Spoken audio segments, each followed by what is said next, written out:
Just done by design. This ain't by accident.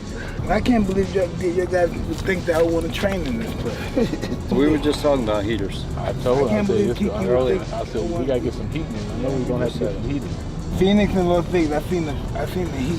When you're on the plane, we went to Phoenix because hell was booked. You know what I mean? You know, in training camp and in life, when times get hard, I've been blessed to be around people that are older than me and live longer than me, which means that they're wiser than me. And I listen, and they give me experience and valuable assurance that life is tough. So when it gets tough in my journey, believe me, I'm not the only one going through it. So it keeps my head high, my feet on the ground, and I keep striving because we're here once. I need this, come on. I need this. Come on, just like that. Don't go like this, go like. And again, pop that long jab. There you go, and again. There you go. Beautiful, pop that long one too. Finish up. Well, you break him, unpredictable. Exactly, Mike! Beautiful, roll, Mike! Excellent, excellent. Complete game. Beautiful game. Complete. There's nothing to say. Anthony Joshua just gained a massive advantage as Mike Tyson arrives in camp, completely changing the atmosphere before his career-defining showdown with Tyson Fury. Come on, come on, come on. Tyson, once critical of Joshua's lack of elusiveness, is now helping build a new foundation designed to make him sharper, smarter, and much harder to hit against Fury. Made him more elusive. You know what I mean? More elusive. He throws his punches with just bad intentions. And I used to believe the consistency of the hard punches to the body, to the head. Working alongside the legend, Joshua feels a renewed confidence, revealing that this motivation has made him feel alive, transformed, and ready to conquer Fury when they finally battle. Listen up, man. I come in here first, I was a bit skeptical first. I've had a good camp in Sheffield, right? So it's kind of upsetting a good pattern. So I come in here, you've never boxed in here before, you're gonna spar in here, and you haven't kind of, any gym you go into, even if you're sparring your opponent or your sparring partner, the gym's got some character and atmosphere. You can just feel the energy that's been in there before. This gym just felt like empty.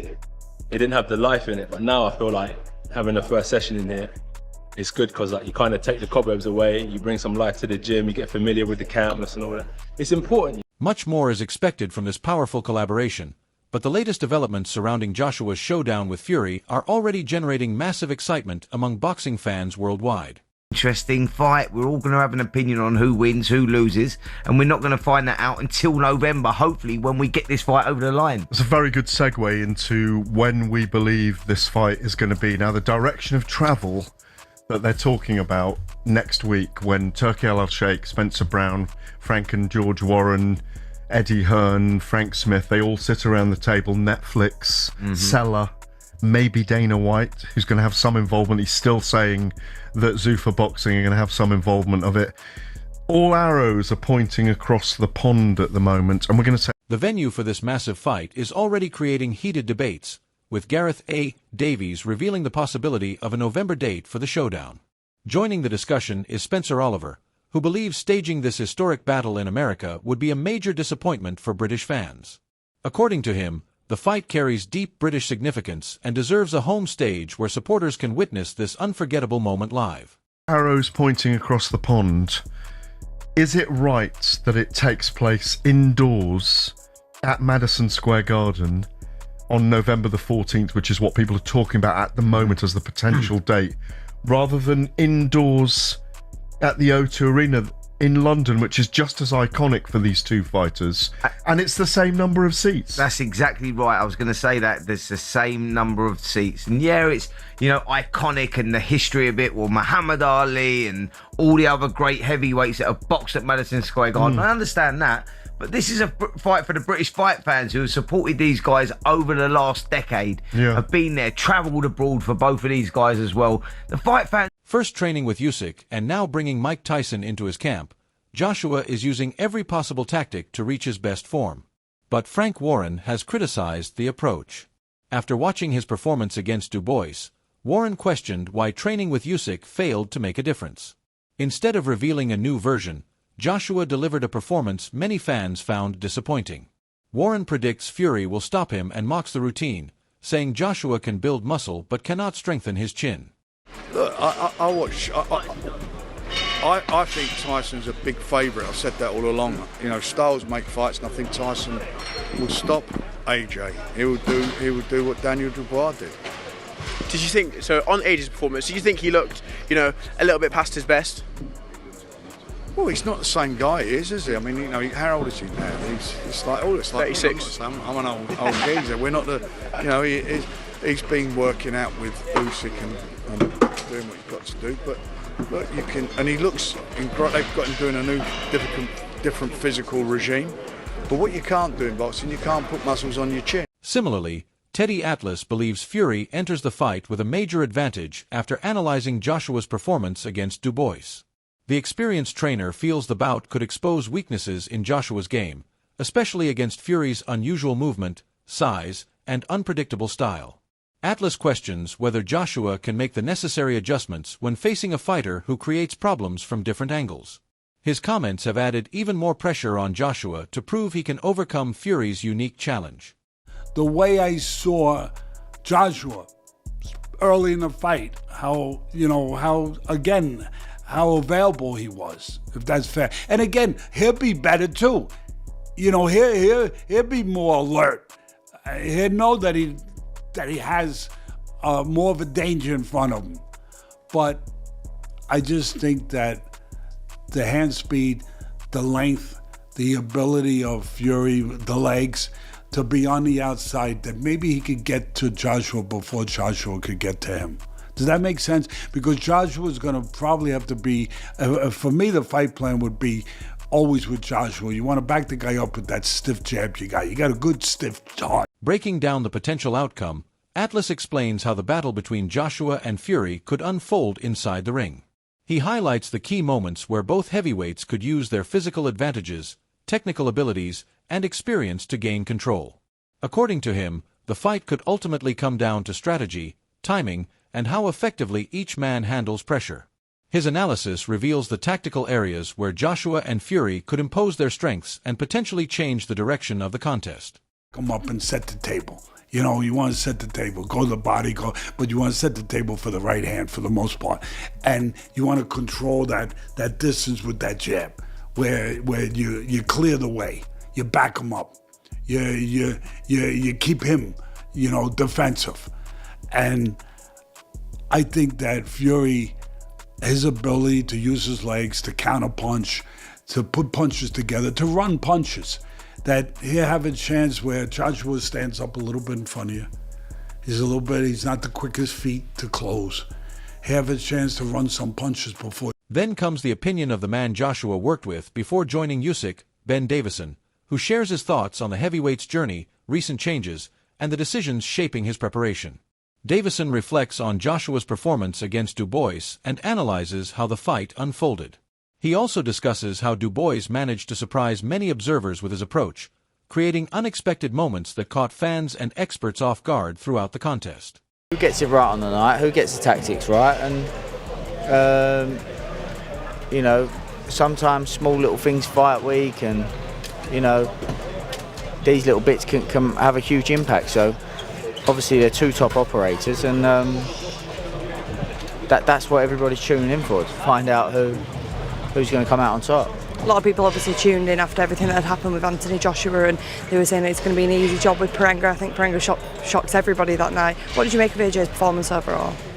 I think that it's very difficult. I've been in this situation before when you got to fight a massive fight like Tyson and AJ's son. According to Ben, this is what happens when a fighter faces immense pressure, and he believes Joshua experienced exactly that.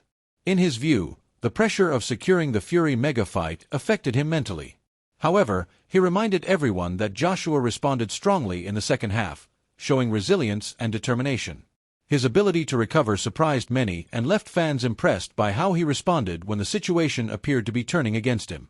And you got this tick over, everybody's assuming you to go in and do this job. That brings a hell of a lot of pressure. And yeah, I think he went in there maybe a little bit with, I'll take my time and, you know, be safe, get the job done, and yeah, got off to a shaky start obviously, but I think settled, realised, hold on a minute, you know, not here to mess about. Went out there and got the job done in the second, so obviously was pleased to see that. A lot of people on social media, Simon Jordan was one in particular, saying that he thought that it was fixed. What's your reaction to that? I haven't got one. No. Meanwhile, Tony Bellew has pushed back against the growing criticism surrounding Joshua's ability to take punches. He believes the constant doubts about his chin are unfair and should not define his career. Bellew insists that unless Joshua is brutally stopped by an elite heavyweight, questioning his durability makes little sense. Looking back at the Du Bois fight, he highlights how Joshua absorbed pressure, recovered, and showed the mental and physical toughness that continues to make him a dangerous opponent. He's starched, and he's never been flatlined. He always gets up. Even against Daniel, even against Daniel Dubois, he always gets up. Once again, don't quote that gobshite to me.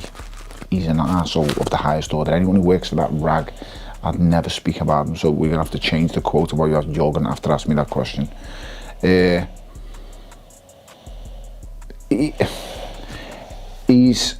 People are seeing something on social media, and they were saying, oh, his chin, or he's short, or he's this, or he's that. The fact that he gets up shows you there's absolutely nothing wrong with his chin. Fitness is what gets fights off the floor. Anyone who knows boxing understands the science of it. Anyone can go down. It takes two. Additionally, Tony Bellew believes Joshua deserves credit for accepting the challenge of facing Fury when many others would avoid it. He explains that fighters understand the problems Fury creates inside the ring, but Joshua still has the tools to cause serious damage. According to Bellew, outpointing Fury over 12 rounds would be a difficult task, so Joshua must search for a defining moment. He believes a dramatic knockout could ultimately be Joshua's clearest path to victory. Out of all of the dangerous other heavyweights, the top 10 in the world, Anthony Joshua would be picking Tyson Fury to face, because all of the others have got more pop than him.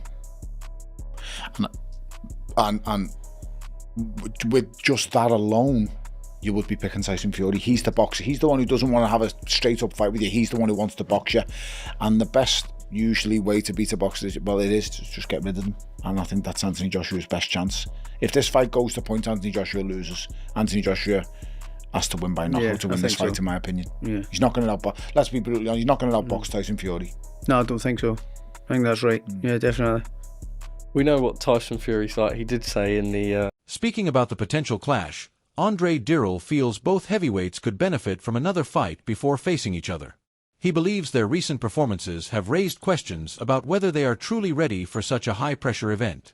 According to Dirrell, Fury and Joshua need to prove they can still compete at the highest level before meeting in the ring. Strong performances in their next appearances could rebuild confidence and create even more anticipation for the showdown. It's gonna be. I know. Like, I give know. me your thoughts on Joshua and Fury. We will get the most out of what they have left if they decide to fight right now. However, if we let them get another dub, another warm up, because both of them in my book, bro, it didn't play out right for me. You know what I'm saying? So it's just like, we don't get the best versions, but we get the best of who they are now. You know what I'm saying? If they just clean up a few things. Because Anthony Joshua, though trying to implement whatever Uzi gave him, you know what I'm saying, the confidence he gained or the mentality he went in there because of the accident, losing his friends, gave him, spiritually, man, he was packed in. Furthermore, Dirrell shared his perspective on the issues affecting Joshua inside the ring.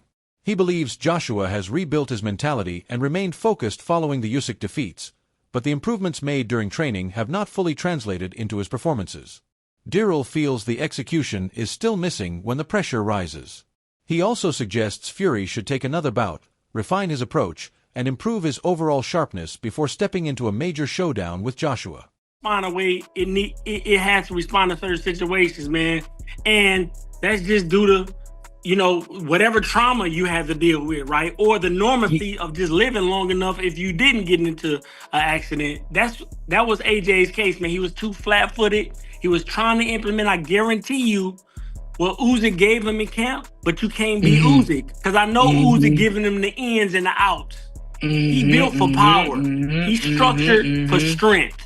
You know, so you're not gonna get that kind of fighter. He was trying to bring it out after being gone, after everything that happened to him, and it didn't work out, man. So give him another fight to try to implement it a little bit more, lose a little bit more weight, and then bring it to the table. And Analyzing Fury's position in the matchup, Dirrell also identified opportunities where Joshua could make an impact. He believes Fury is not currently at his best physically or technically when it comes to exchanging directly with Joshua. According to Dirrell, Fury still has areas that require improvement before facing such a dangerous opponent.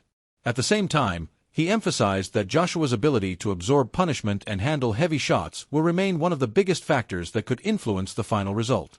he was vulnerable in a couple of situations where he gave the right side of his face. If Anthony Joshua was line that fight up, that shot up, it's over. He let that shot, it's over.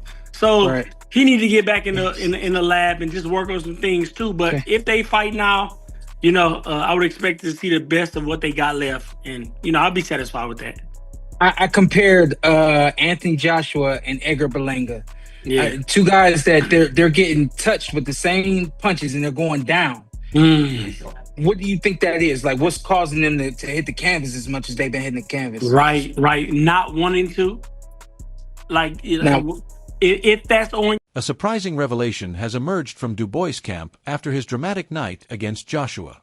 Keith Sullivan, Dubois' manager, has shared details that could change how fans view the fight. He claims Dubois entered the contest without being fully prepared, as illness affected his condition and prevented him from completing a proper training camp. Sullivan revealed that the fighter arrived in Jeddah below his usual level, offering a new perspective on the struggles behind Dubois' second-round stoppage loss. He didn't spar or train for 2 weeks before he got to Jeddah. He had 102 fever, and he was in bed for 8 days straight. We brought a doctor into camp. He moved camp over to Dubai. So he brought a doctor in, drew some blood to make sure there wasn't something more serious going on.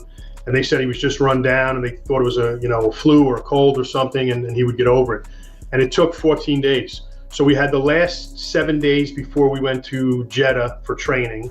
We had a sparring partner there in Dubai who we didn't use at all because he just had we couldn't get him out of bed to go for a walk. In the first round, he came out and just gassed himself out. The instructions in the corner for the second round were continue what you. The boxing world is stunned by these latest revelations, with many fans viewing them as excuses. However, Keith Sullivan remains confident in his claims and continues explaining the reality behind Dubois' performance. He insists the fighter entered the bout dealing with major physical struggles. Unable to follow the planned strategy, Sullivan's comments have added another layer of controversy to a fight that had already sparked intense debate among fans. He said it all came right back to him. And the lack of training, the lack of cardio that he wasn't able to do in the 3 weeks leading up to him, they caught him right at that moment. So in his head, he kind of changed the game plan from what he was instructed to do. He said to himself, I've got AJ's number. I've knocked him down 3 times. I don't care what anybody says. It was 3 knockdowns. Those ropes held him up absolutely in between the 2 counted knockdowns. You see his body flop back. If those ropes aren't there, he's on the flat of his back. And Christian Pranga has knocked a 2-time Olympian, 3-time heavyweight world champion on his ass 3 times in the first round. And Anthony Joshua was going into the second round 10-6 down. That's never. While many fans continue discussing Joshua being dropped in the opening round against Dubois, Roy Jones Jr. believes the real story begins afterward. He praises Joshua for recovering quickly and taking control in the second round, calling it a sign of strong character and resilience. Jones even suggests that if Andre Ward had suffered the same early setback, the fight might have been over, making Joshua's response even more remarkable. Now, I got to give kudos to him because he came back off those 2 knockdowns and got through out of the second round. That was a beautiful thing. But I immediately started thinking, man, if this was Andre, I don't know if he'd get out this first round. I don't know if he'd get out this first round now because this would be something special. So I definitely had to think about you on that. And as soon as it happened, I said, oh my gosh. I said, wow. I said, boy, if this was Andre, this would be a problem right now. You feel me? So, I can't say I didn't think that, man. I just had to share that with you because it did come over me. Yeah, I appreciate that. Shout out to Joshua, man. He, man. He may go down, but he gonna always get up if he can. He got a lot of heart, man, and I got a lot of respect for him, man. And I want the Fury fight to happen. I think it got to happen right now, just given. Alexander Usyk has offered his prediction after closely following Joshua's recent progress. Having shared the ring with him twice, Usyk believes this heavyweight clash will not go the full distance. He expects the contest to end by knockout rather than on the judges' scorecards. Usyk also believes Joshua still possesses the power and determination to change a fight instantly, warning that underestimating him could prove to be a costly mistake for Fury. When Anthony Joshua fights Tyson Fury, I know you think Joshua will win, but how? What does the fight look like? Knock him out. 6 rounds. AJ. The Joshua versus Fury story is becoming more intense with every new revelation, and the questions continue to grow. From major training changes to expert predictions and unexpected details from Dubois' camp, the heavyweight world is watching closely. What do you think will happen when these two giants finally meet? Share your prediction below, and don't forget to subscribe for more boxing updates.